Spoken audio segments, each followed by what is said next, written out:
My name is Elena. I'm 38 years old, and I live in Manhattan. I've spent over a decade building my career as an architect, carving out a name for myself in a city that never forgives mediocrity. And for the past several years, I've poured everything into this one firm. My father's firm, to be exact. The same one I had helped resurrect from the ashes after a near collapse, driven by my vision, my ambition, my late nights. It wasn't just a job, it was my life's work. I had just wrapped up a huge partnership deal in Tokyo, a luxury resort project across Asia that would skyrocket our portfolio.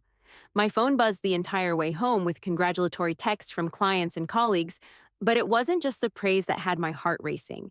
It was the idea that I would finally be recognized for my efforts.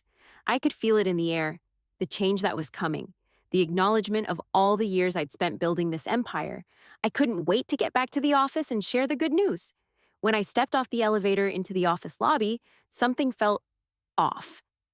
The place was unnervingly quiet. I passed the desks of the designers who normally greeted me with warm smiles and small talk. Today, they barely acknowledged my presence. It wasn't the usual buzz of a busy design firm. It was the silence of something gone wrong. I went straight to my office, my mind spinning with thoughts of what could have happened. The glass doors creaked open, and I saw it. A white envelope on my desk, the unmistakable signature of the board, along with one name that made my stomach turn. My brother, Marco. I picked up the envelope, feeling a weight settle on my chest. My hands shook slightly as I opened it, scanning the typed letter inside. Dear Elena, we regret to inform you that after much deliberation, the board has decided to appoint Marco as the new CEO of the firm. We believe that his leadership will guide us into a new era of innovation and success. This decision, made after careful consideration, will take effect immediately. We look forward to the future under Marco's direction. Kind regards. The Board of Directors. I felt the blood drain from my face. I read the words again, and then again. I was frozen, unable to process what I was seeing. Marco, CEO, my brother, who had never put in half the hours I had, who had coasted through life on the back of my hard work, had been chosen to lead the firm I built. My breath caught in my throat. This wasn't real. I had spent years fighting for recognition, rebuilding relationships with clients, and rescuing the firm from near financial ruin. And now, in an instant, it was all gone. Marco, with his shallow charm and lack of any real experience, was the one they'd chosen to lead us into the future. I stood there in stunned silence, unable to speak, unable to think. My pulse raced in my ears. This was happening, and there was nothing I could do about it. Then, just as quickly as the anger built up inside me, I calmed. It was as if some inner switch had been flipped. I wasn't going to break down. I wasn't going to let them see me defeated. I grabbed my phone and started making calls. People I had worked with closely over the years. I needed leverage. I needed allies. I'd built a network of elite clients, industry experts, and private investors who trusted me. And I wasn't going to let Marco, with his charm and nepotism, destroy everything I'd worked for. By the time I hung up with my last contact, I knew what I had to do. I grabbed my coat, slipped it on, and walked out without a word. I didn't need to announce my departure. The firm didn't deserve my presence anymore. Let them deal with Marco, the golden child who could do no wrong in their eyes. As I reached the elevator, I paused, looked back one last time at the office, and exhaled deeply. I wasn't walking away. I was stepping back. This wasn't my end. It was just the beginning of a different kind of fight. And when I came back, when I took back what was rightfully mine, I would do it on my terms. I drove for hours, heading out of Manhattan, past the concrete jungle that had consumed my every waking hour, until I reached the quiet haven I had created years ago, a small coastal cottage tucked away in Maine. It had once been a project I had designed for myself, a retreat I intended to spend weekends at, away from the chaos of the city. But as life often does, it had fallen by the wayside. The cottage, like so many things, had been left unfinished as my career had taken over. Now, it felt like the only place I could breathe. I opened the door, the musty smell of untouched space filling my nostrils. The silence was different here, peaceful even. No ringing phones, no meetings to attend, no emails to answer. Just the soft lapping of the waves against the shore, the occasional rustle of wind through the trees. I kicked off my shoes and made my way into the small living room. The faded rug beneath my feet felt like home. There was no high-rise view, no sleek modern decor like I had in the city. But there was warmth here, a simplicity that I hadn't realized I missed. I moved toward the small desk in the corner and sat down, pulling out a sketch pad that had gathered dust. For hours, I let my mind wander, sketching freely without concern for deadlines or expectations. I rediscovered the joy of designing for the sake of design. No clients, no pressure, just me, and the ideas that had once inspired me to become an architect in the first place. I traced the lines of old projects, revisiting the visions that had once driven me, remembering why I had chosen this life. I had spent so many years trying to be perfect in everyone's eyes, trying to prove my worth, to show that I was as good as they claimed Marco would be. But now, sitting in this old, half-finished retreat, I saw things clearly. It wasn't about proving anything to anyone anymore. I didn't need their approval. What I needed was control. The phone buzzed, a flood of missed calls, the office, my family, Marco. I silenced it without checking the messages. I didn't need to hear their voices, not yet. I was still processing everything that had happened. They thought they could push me out that easily, huh? They thought I would just fade away? I closed my eyes and let the silence settle in. I didn't feel sorry for myself. I didn't want their pity. This was my choice, my moment to rebuild. Not just my career, but my sense of self. The firm, the job, the world I had created, they had all become traps, small cages made of expectations and compromise. But here, in Maine, I could breathe. Here, I could remember who I was before all of this. I thought about my time at the firm, about the hours I'd spent, sleepless nights, the sacrifice of personal relationships, the endless compromises I'd made to keep the business afloat. I had worked relentlessly to prove my worth, not just to my clients, but to my family, to my father, who had made me feel like the second choice for so long. The family dynamic had always been complicated. My father, a man who'd spent more time in boardrooms than with us, had always pushed me to be better, but in a way that felt more like an obligation than love. Marco had been the golden boy, the one everyone looked at with approval. Even as a child, he was the one who could do no wrong. And I was the overachiever, the one who did everything right but was never fully seen. But now, Marco was in charge, and I wasn't going to let him steal what was mine. The firm was my creation, my legacy, and if they thought they could just hand it over to him without a fight, they were gravely mistaken. The phone buzzed again. Another call. I picked it up this time, staring at the screen for a long moment before answering. Elena, Marco's voice crackled through the line. I know you're probably upset, but I just wanted to reach out. This isn't personal. I'm just trying to move the company in a new direction, one that's more in line with what the board wants. I laughed bitterly, the sound sharp and foreign in my own ears. You mean what you want, I corrected him. I'm just trying to do what's best for the firm. I thought you would understand that, Marco said, his tone defensive. I leaned back in the chair, my fingers lightly tapping on the edge of the desk. What's best for the firm? I repeated, the words tasting sour in my mouth. You mean what's best for you? Elena, please, he continued, sounding frustrated. I didn't want to do this, but you did, I cut him off. You've always done this, Marco. You take what I build and you make it your own. It's never been about the firm for you. It's always been about being Daddy's favorite. There was a long pause. I could hear him breathing, probably trying to figure out how to play this. But I wasn't going to let him manipulate me anymore. I'm not asking for your approval, Elena, Marco said, his voice now hard, almost colder. I'm just letting you know that things are going to be different around here. You can either stay and be a part of it, or you can walk away. Your choice. My choice. I thought about everything I had sacrificed, the years of hard work, the loyalty, the endless hours of giving, only to be replaced by someone who had never been there when the firm needed it most. I didn't even need to think about it. I'm walking away, I said, my voice firm, final. There was a brief silence before Marco spoke again, this time with less emotion. Fine, but don't say I didn't try. I ended the call before he could say anything more. My decision was made. I was done playing by their rules. Now, it was time to make my move. I opened my sketch pad again, the familiar weight of the pencil in my hand grounding me. I wasn't giving up on my dream. I was going to rebuild it, on my terms. And when I was done, I would return not to work for them, but to take back what was always mine. I wasn't just going to win. I was going to take the throne, and no one was going to stop me. It had been 2 weeks since I left the firm. 2 weeks of silence, 2 weeks of reflection. The small coastal cottage had become my sanctuary, the stillness outside allowing me to focus on the future, to plan my next steps. But the longer I stayed here, the more the nagging feeling of unfinished business gnawed at me. There was one last thing I needed to do: face my family. And sure enough, the call came one evening. It was my mother.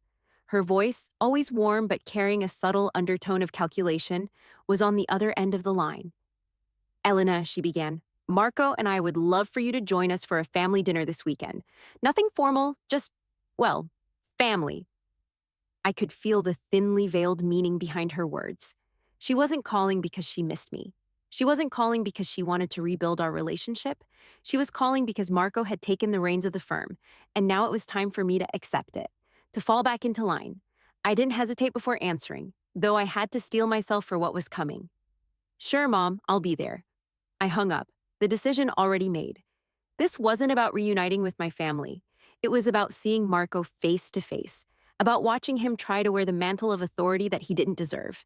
And more importantly, it was about finding my leverage. The time had come for me to take the final step. The day of the dinner arrived, and I pulled up in front of the sleek Manhattan studio where Marco had made his mark. Once, this space had been mine, a reflection of my vision, of everything I had poured my soul into. Now it felt sterile, cold, and branded. I could barely recognize it behind the sleek decor and trendy furniture. It was no longer an architectural office. It was a showroom, a place more concerned with the image than the substance that had made us who we were. Marco's fingerprints were all over it, even if he didn't fully understand what those fingerprints meant. I stepped out of my car, my heels clicking sharply on the pavement, and entered the building. The door opened with a soft chime, and I felt the eyes of the staff on me immediately. No one greeted me. They didn't need to. They all knew what had happened, what Marco had done. I walked toward the large conference room where the dinner was being held. Inside, Marco stood by the sleek bar area, chatting with a few of his new partners. He was holding court, just as I imagined he would be. I paused in the doorway for a moment, observing. He looked so comfortable, like he belonged in that role, a role that had been handed to him. I stepped inside without making a sound, and Marco's eyes flickered toward me, then quickly darted away, a moment of awkwardness flashing across his face. He cleared his throat before walking toward me with a big, almost forced grin. "Elena," he said, his tone almost too casual. "I'm glad you could make it." He motioned to the seat beside him, but I ignored it, choosing to stand, keeping my distance. The room was full of unfamiliar faces, industry folks, consultants, some of Marco's new connections. All of them looked at me curiously, perhaps wondering why I wasn't sitting at the table, why I wasn't making small talk like everyone else. But I wasn't here for small talk. "Well," Marco continued, oblivious to the tension that was thickening in the air, "as you know, we've been working hard to modernize the firm. Fresh vision, fresh direction. Everything's looking bright." I could see it in his eyes, the desperation to prove himself. And, to be honest, a small part of me felt pity for him, but that pity wasn't going to stop me from getting what I needed. "I've seen the changes," I said, my voice smooth, but the weight of my words clear. "It's certainly different." Marco's face twitched, the mask faltering just for a moment before he recovered. "We're rebranding, Elena. It's all part of the plan. The firm needs to evolve." I nodded slowly. "I can see that," I replied, my gaze flicking to the posters on the walls, the corporate slogans, the modern aesthetic. None of it felt real. It felt like a polished, empty shell. Marco, in his attempt to innovate, had stripped the firm of everything I had built, everything that made us who we were. Before I could speak again, a familiar voice interrupted. "Elena," my mother said, walking over with a strained smile. "I'm so glad you could join us. Marco's been working so hard. We're all very proud of him."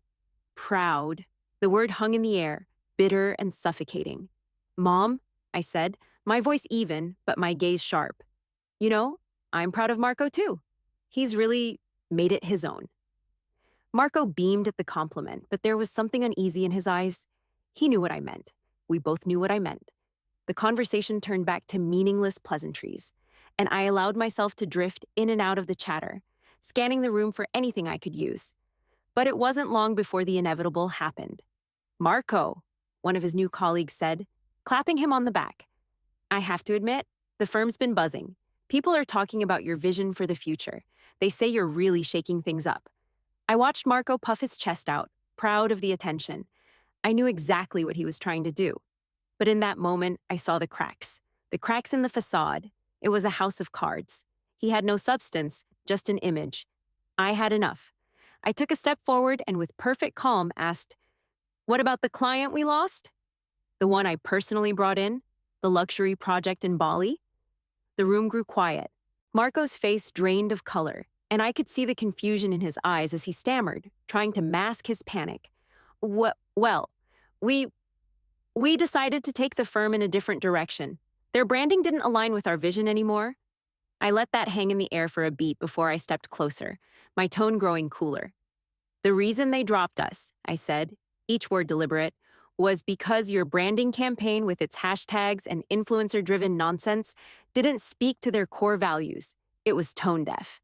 And the last time I checked, relationships and expertise are what built this firm, not hashtags." The room fell silent. Even Marco stood there, frozen, his jaw clenched. I straightened up, my voice crisp. "You can put on all the fancy slogans you want, Marco, but you'll never understand the value of real work, of what it takes to truly lead." I turned to leave, letting my words hang in the air like a final verdict. "I'll leave you to it," I said over my shoulder, giving him one last look. "But just so you know, when you crash and burn, don't say I didn't warn you." As I walked out, I didn't hear him call my name. I didn't care. The seed had been planted. Now it was time to let things unfold. And Marco? Well, he would learn. The hard way. The dinner went on without me, but the moment had been made clear. The quiet buzz in the room had shifted, the tension hanging in the air like a storm waiting to break. I didn't need to hear the whispers to know that everyone who had been in that room would be talking about what had just happened. Marco's fragile empire had been exposed. It was only a few days later when the real consequences started to unfold. I had left the dinner feeling resolute, but the next morning, I knew I had to finish what I had started. I hadn't expected a call from Marco. I wasn't sure what I thought he'd do, apologize, plead for forgiveness. Honestly, I didn't care. But when the phone buzzed on my desk that morning, I couldn't ignore it. "Elena," Marco said, his voice strained. "I need to speak with you." I took a breath before responding. "We're talking now." "I don't want to do this over the phone," he replied, a tone of irritation creeping in. "Come to the office. I need you to understand that this wasn't personal." "Marco," I said, cutting him off, "don't try to spin this. It's not going to work. You can't just waltz in, act like you've got it all figured out, and strip away everything I've built. You don't know what it takes to keep this firm running. You've never done the real work. You never earned it." His voice trembled for the first time. "You don't understand. I was appointed by the board. I'm in charge now." "You're not in charge," I snapped. "You were handed this position, Marco. You didn't earn it. Don't talk to me about what you think you understand." I hung up the phone. There was nothing left to say. The following evening, I found myself standing in front of the firm's conference room again, this time with a clear purpose. I had sent out an email the night before, and now the pieces of my plan were falling into place. My first step was simple. Make sure Marco's biggest flaw was on full display. The doors opened, and I stepped inside, walking with a calm purpose that immediately caught the attention of the few senior staff members who were seated at the table. Marco stood up from behind his sleek glass-top desk, his face darkening the moment he saw me. "Elena," he said, a tight smile on his lips. "What are you doing here? We agreed to talk later." "I couldn't wait any longer," I replied, my voice steady, cool. "You've done enough damage already." I turned to the others in the room, the staff, the partners. They weren't all Marco's loyalists, and I knew that. They had worked with me for years. They had seen the firm rise and fall. I want to clear the air before Marco makes any more decisions that'll drag this firm under, I continued, my gaze cutting straight through to Marco, who had remained silent so far, looking more and more uncomfortable by the second. "What's going on, Elena?" one of the senior designers asked cautiously. "What's this about?" I nodded, keeping my eyes on Marco. "I'm talking about the client that Marco, in all his infinite wisdom, lost for us. A project I worked tirelessly on. A client I personally secured, the one from Bali, a luxury resort worth millions. Marco here decided that their branding wasn't in line with the future of the firm. Or at least, that's what he told me. So they pulled out of the deal, all because Marco didn't understand what that client was truly asking for." Marco's face flushed crimson, but he couldn't speak. His tongue seemed stuck in his mouth as he stammered, unable to offer even a defense. Is that true, Marco? I asked, my voice laced with sarcasm. Is that how you're running things now? He swallowed hard and finally spoke, his voice shaky. That's not what I meant. No, Marco. I cut him off. What you meant was that you didn't take the time to understand the value of relationships or the importance of building trust with our clients. You can't just slap a new logo on everything and call it a rebrand. You don't get it, and now the firm is paying the price for it.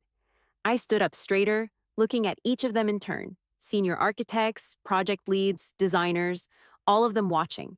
None of them looking at Marco with the same respect they had before. You see, I continued, it's not just about making a flashy new campaign or drawing up a slick presentation. It's about understanding the work, the relationships. Those are the things that build a company. That's what I've built, not whatever you're doing here, Marco. So go ahead. Tell them about the rebranding you're doing. Tell them how you lost a multi-million-dollar project because you didn't take the time to listen. The silence in the room was thick, suffocating. I could see Marco shifting uncomfortably, looking at the faces of the people who had worked beside me, who now saw the truth. I turned toward the staff again. I'm not here to take anything back from you. I'm here to give you back the future I built for you, the one Marco will destroy if you let him. Then, I walked toward the door, feeling the weight of their eyes on me as I passed. Before I stepped out, I turned back to Marco one last time. You're not the leader of this firm, Marco. You're just a figurehead. And when you fall, I won't be there to catch you. I'm done. With that, I left, the doors of the conference room swinging shut behind me. I could hear Marco stammering, trying to regain control, but I didn't wait to hear him. It was over, but it wasn't the end, not yet. There was more to do. The real work was just beginning. The next few days were a blur. I stayed in Maine, disconnected from the city, but my mind never stopped working. The world I had built was crumbling, but I wasn't going to let it go down without a fight. I spent my mornings sketching new ideas, dreaming of what I would build next. But it wasn't just designs I was working on.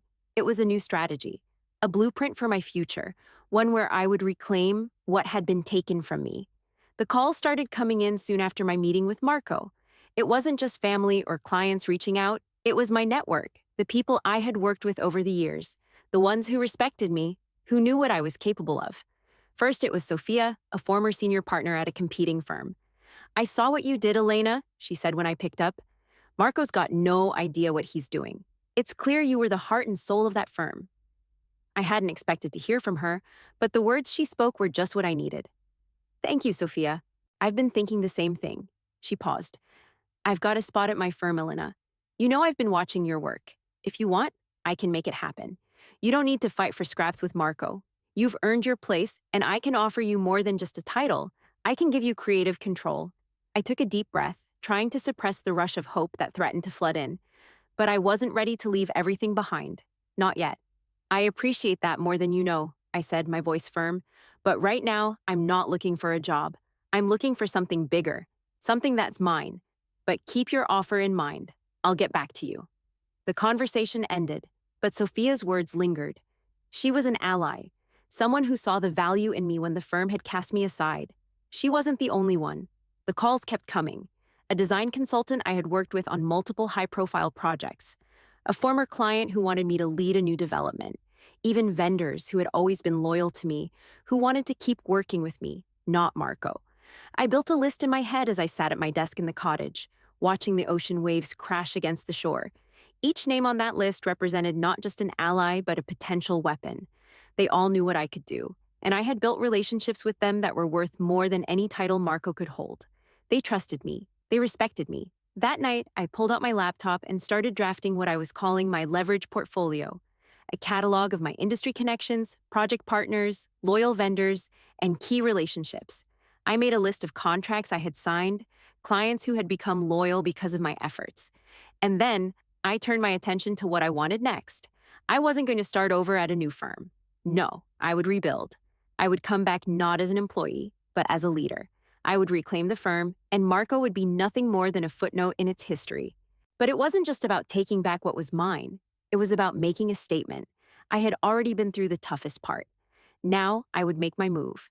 I would show them all who truly owned this firm. 2 weeks after that dinner, I was back in Manhattan. The skyline stretched out before me, the weight of my decision pressing down. But there was no hesitation in my step. The firm's headquarters loomed in front of me, a towering glass and steel monument to everything I had worked for. It had my fingerprints all over it. And I wasn't about to let someone else take credit for it. I was meeting with a competitor that day, a large architectural firm that had seen the value in my work. They had been eager to bring me on, but I had refused their offers. It wasn't a job I wanted. It was a fight for my future. But this meeting was different. I wasn't just there to discuss a potential offer. I had a plan in mind. As I sat in the sleek office of the firm's CEO, I kept my cards close to my chest, letting them talk about the creative freedom they could offer me. I listened intently, but in my mind, I was already mapping out my next steps. "Let's be clear," I said, when they finally paused for breath. "I'm not looking for a position. I'm looking for leverage. I've built something, and I'm going to take it back. I want creative control, equity, and a seat at the top." The CEO blinked, surprised by my bluntness. "That's ambitious. You don't know the half of it," I said. "But I've got what it takes, and I've got the resources to back it up. You won't find anyone else who can offer what I can. I've got the network, the clients, and the experience. What I need is a platform to launch this vision, and I'm not asking for charity. I'm asking for what I deserve." The room fell silent, and I could feel the shift in energy. They hadn't expected such a bold approach, but they hadn't considered what I'd built either. The CEO leaned forward, clearly intrigued. "And what would you need from us?" I smiled. "Partnership, equity, a chance to create something truly groundbreaking. And if I don't get it, I'll take it somewhere else. But I think deep down, you're not going to find someone like me again." The meeting went on for another hour, but I already knew what the outcome would be. This firm, like the others who had reached out, understood the value of what I could bring. And when I walked out of their office that afternoon, I knew I had solidified the foundation for my comeback. The pieces were falling into place, and I was starting to see the full picture. Soon, I would have everything I needed to reclaim my place in the firm. And when I did, Marco's reign would come to an abrupt end. I wasn't just building a new future, I was taking back what was rightfully mine. And this time, no one was going to stand in my way. The call came sooner than I expected. I had been preparing for a slow battle, planning each move with precision, but my mother had different ideas. She called me early one morning, her voice unusually measured, though I could hear the undercurrent of tension. "Elena," she said, her tone almost too calm, "your father and I would like to meet with you. We need to talk. It's about the firm and about Marco." I felt the familiar pang of frustration but pushed it aside. This wasn't the time to let old wounds dictate my decisions. "Okay, I'll come by later today," I said, keeping my voice neutral. "But you need to understand, Mom. This isn't just about family anymore. I'm going to get what's mine, and I'm not going to do it quietly." There was a pause on the other end of the line. I could feel her weighing her response. "We know you've been hurt, Elena, but Marco's under a lot of pressure, and your father and I, well, we're just trying to keep things stable." I couldn't help but scoff. "Stable?" I repeated. "Marco isn't stability, Mom. He's a placeholder, a figurehead. You've all let him take everything that I built, and now you want me to just stand by and let him destroy it." Her voice softened, but the frustration was still there. "We just want peace, Elena. And we want you back in the fold. You're part of this family too. It's time to stop the fighting." Peace. It was always about peace, wasn't it? But their peace came at the expense of my career, my identity, my life. I wasn't going to settle for peace this time, not when it was clear that peace meant giving in to Marco's self-serving agenda. "I'll be there," I said finally, cutting the conversation short. "But make no mistake, Mom, this isn't about reconciliation. This is about me taking what's mine." That evening, I drove to their apartment, a place that had always felt more like a house of negotiations than a home. The soft hum of the city outside did little to drown out the growing tension I felt inside me. As I stepped into their living room, I was met with the usual display: expensive furniture, well-lit spaces, and the quiet undercurrent of expectation. My mother and father were already seated, the air thick with unspoken words. But I wasn't here to make nice.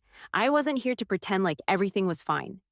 "Elena," my mother began, her voice strained, "we just want to talk about your return to the firm. We understand your frustration, but Marco is doing what he thinks is best, and we need to find a way to move forward together." I didn't sit down. I stood, arms crossed, letting them see my resolve. Move forward? I echoed, eyes narrowing. You're asking me to forgive and forget while Marco runs the firm into the ground? You're asking me to walk away from my legacy, my future, and just accept what happened? My father shifted uncomfortably in his chair. He was always uncomfortable in confrontations, always the passive observer. It was easy to see why he had never taken control of the firm. He never had the courage to. Look, Elena, he said slowly, his voice hesitant, this isn't easy for any of us.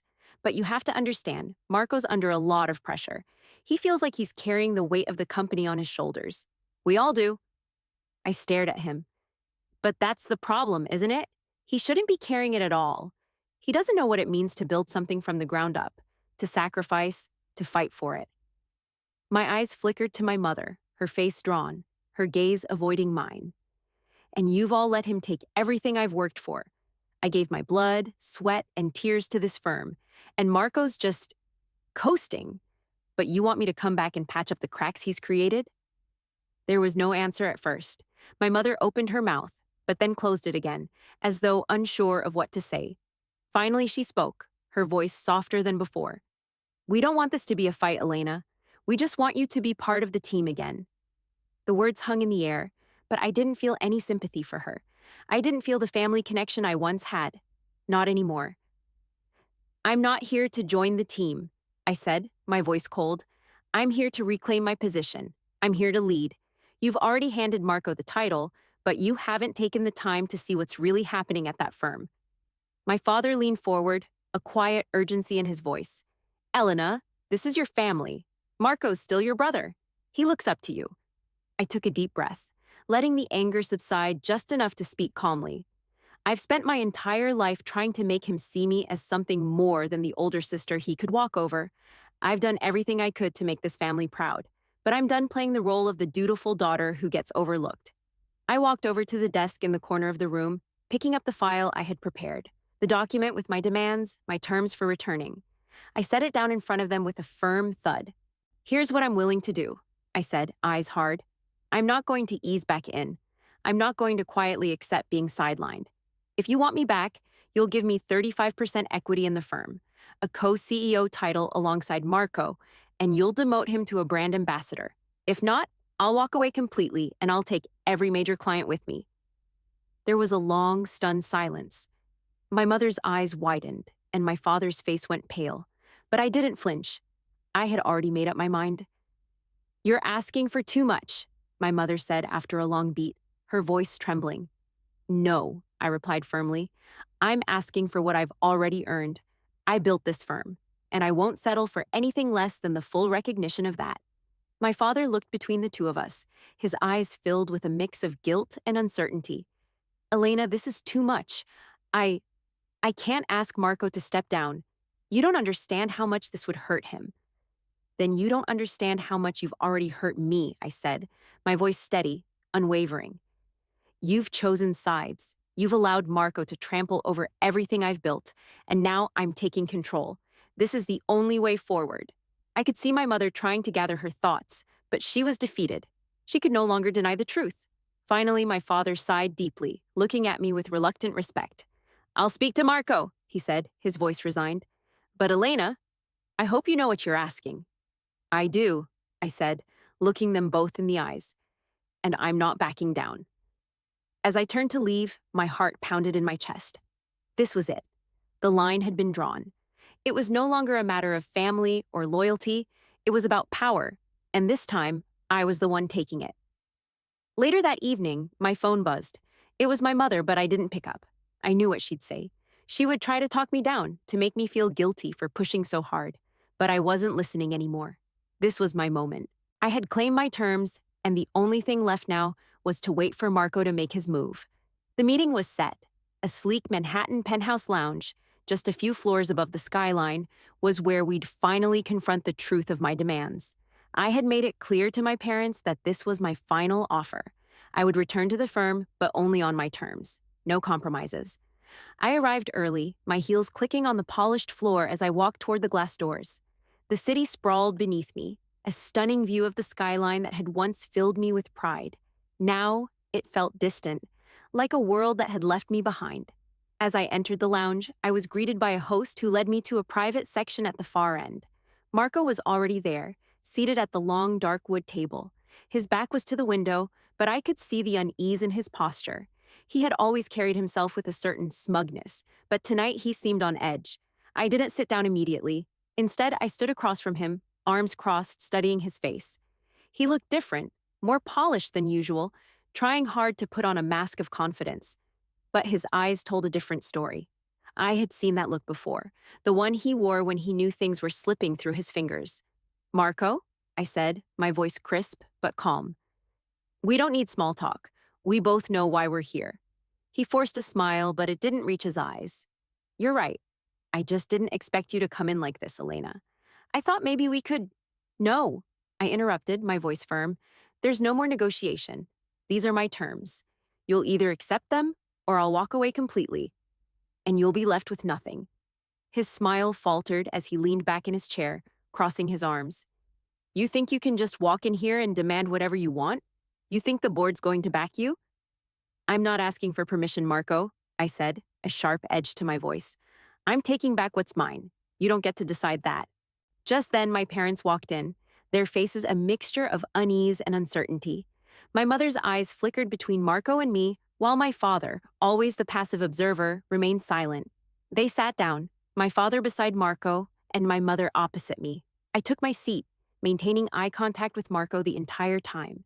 He shifted uncomfortably in his chair, his fingers tapping nervously against the table. "All right, Elena," my father spoke up, breaking the silence. "We've heard your demands, but this is asking a lot. You want 35% equity, a co-CEO title, and for Marco to be demoted. That's more than we can offer." I leaned forward, my hands flat on the table. "You've offered me nothing so far. Marco has taken what I built, and now I'm taking it back. You think I'm asking too much? I'm asking for what I've earned. You've never respected my role in this company, but I built it from the ground up. This is my legacy, and I won't let Marco take it from me."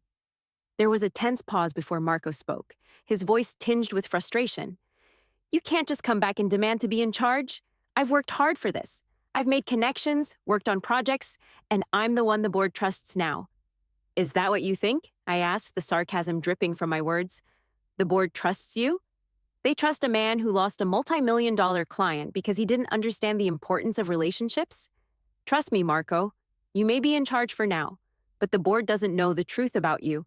They don't know what you've really done, and I'm not afraid to show them." His face turned pale at my words, but he quickly regained his composure. "You're just bitter because I was appointed CEO instead of you." "I'm not bitter, Marco," I replied coolly. "I'm realizing that the firm, my firm, has been hijacked by someone who has no idea how to lead. I'm taking it back." My mother let out a sigh, placing her hands in her lap. "Please, Elena, we've all made mistakes. Can't we just find a way to work this out?" "I've tried, Mom," I said, my tone softening just a little. "But this isn't about family anymore. This is about what's right. This firm belongs to me, and if you want me to come back, you'll have to make it official." Marco's gaze was sharp as he met mine. "And if I don't agree?" I didn't hesitate. "Then I'll walk. I'll take my network of clients, my vendors, my consultants, and I'll build something better. You'll be left with a sinking ship, and nothing will save you." My father looked at Marco, then at my mother. There was a brief exchange of glances before my father cleared his throat and turned to me. "All right, Elena, we'll accept your terms." Marco's jaw clenched, his fists tightening at his sides. "You can't be serious." "I am," I said firmly. "This isn't a negotiation. You don't have the leverage to fight me. Not anymore." The silence stretched on for a few more seconds before my father finally nodded. "We'll make the changes. You'll get the equity, the co-CEO title. Marco will step down from his position." Marco's face was a mask of fury, but there was nothing he could say. It was over. "I'll draw up the papers," I said, standing up from the table. "But don't think this is over. This is just the beginning. When I return, things will be done my way. And if anyone has a problem with that, they can leave." I walked out of the penthouse without looking back. I had won. I had taken back control, and Marco's reign was over. As I stepped out into the cool night air, I felt the weight of the city around me, but this time I felt lighter. I had done it, and now I was going to take this firm back. 2 months had passed since the meeting at the penthouse, 2 months of planning, of laying the groundwork for what was to come. The contracts were signed, the board had been notified, and Marco had been officially demoted to the position of brand ambassador, an honorary title at best. He was still part of the firm, but his influence was gutted. It was a hard blow for him, and he wasn't happy about it. But nothing about this process had been easy. For me, it had been a test of patience and resolve. I spent those months in relative silence, working behind the scenes, gathering support from the clients who had always trusted me, from the vendors who had stuck by me. It was no longer about revenge, it was about reclaiming what was mine and showing the people who had doubted me just how much I was capable of. Now, as I stepped into the firm's lobby, the weight of what I was about to do was heavier than I expected. The glass walls, the modern furniture, everything that had once felt so mine now felt like a foreign space. But I wasn't here to feel nostalgic. I was here to take control. The staff looked up as I walked past, their expressions a mix of surprise and relief. I was back. But this time, it was different. This time, I wasn't just a part of the team. I was the one in charge. I didn't stop to chat. I walked straight to my office, pushing open the door with a steady hand. It had been freshly cleaned, everything organized, but I could still feel the absence of the energy that had once filled it, the energy that had been mine. I sat at my desk, and for the first time in months, I felt a strange sense of calm settle over me. This was where I belonged. This was where I had built everything. Minutes later, Marco walked in. He looked as if he had just stepped out of a boardroom, his suit crisp, his posture rigid. He didn't say anything at first, just stood there, looking at me with a mixture of disdain and confusion. "You're here," he finally muttered, his voice tight. I glanced up at him, my expression neutral. "I am. You should have known this day would come." Marco let out a short, dry laugh. "You think they'll follow you? They'll never see you the same way again, Elena. You've already made your bed." I stood up, walking toward him with slow, deliberate steps. "You're wrong," I said, my voice calm but firm. "They've always seen my worth, Marco. They've always known that I was the one who built this firm, that I was the one who brought in the clients and secured the projects. You, on the other hand, only held on to the title because you were given it." His face twitched, but he didn't respond. He knew I was right. I leaned against the edge of my desk, meeting his eyes. "I'm not here to destroy you, Marco, but you need to understand that I'm not going to sit quietly while you take credit for what's mine. This is my firm. It always has been, and now it's time to lead it the way it was meant to be led." He took a step back, his hands balling into fists at his sides. "I still don't get it," he muttered. "You had everything. Why come back? Why do this to me?" I gave him a thin smile, one that didn't reach my eyes. "I'm not doing this to you. I'm doing it for me, for this firm, for what I've worked for. I'm not going to watch you run it into the ground because of your ego. And frankly, I'm tired of being sidelined. You'll never understand what it takes to lead this company, Marco. And I'm done trying to explain it." He stayed silent for a long moment, his eyes narrowing. "You've made your point, Elena, but you won. So what now? You get to sit in that chair and pretend like nothing happened?" I stood up straight, walking back to my desk. "I'm not pretending, Marco. I'm making things right. You're not going to ruin everything I've built. Not anymore." He hesitated for a moment, then turned toward the door, his back to me. "You may have won this round, but don't think it's over." I didn't say anything. I didn't need to. I had already made my move. Marco left without another word, and the room was quiet again. I took a deep breath and sat down, staring at the empty chair across from my desk. There was no satisfaction in his defeat. This wasn't about him. It was about the future of the firm. I knew it wouldn't be easy. I knew there would be challenges ahead, but for the first time in a long time, I felt like I was in control. I could breathe again. The phone buzzed on my desk, and I picked it up without thinking. It was Sophia. "Elena," she said, her voice warm but with an edge of excitement. "We've got a big meeting tomorrow with the development team for that project in Bali. The one you saved? They're ready to move forward, and they're asking for you specifically to head up the design team." I smiled, the weight of the moment lifting a little. "I'll be there," I said. "Let's get to work." As I hung up the phone, I leaned back in my chair, looking out at the city below. It was a long way to go, but I was back. I was in charge. And this time, no one was going to take it from me. 2 months had passed since that first day back in the office. Marco had quietly accepted his new role, still seething beneath the surface, but powerless to change his fate. The firm was finally starting to settle into the rhythm of my leadership. I had brought back the clients we'd lost, secured new partnerships, and set the firm on a path to success that had felt impossible just months ago. The pressure of the past few years, of fighting for what was mine, of constantly being overshadowed by Marco, had finally begun to lift. And yet, despite all the victories, there was still an ache, a quiet, unspoken longing that stayed with me, even when the firm flourished, even when the projects rolled in and the clients came back.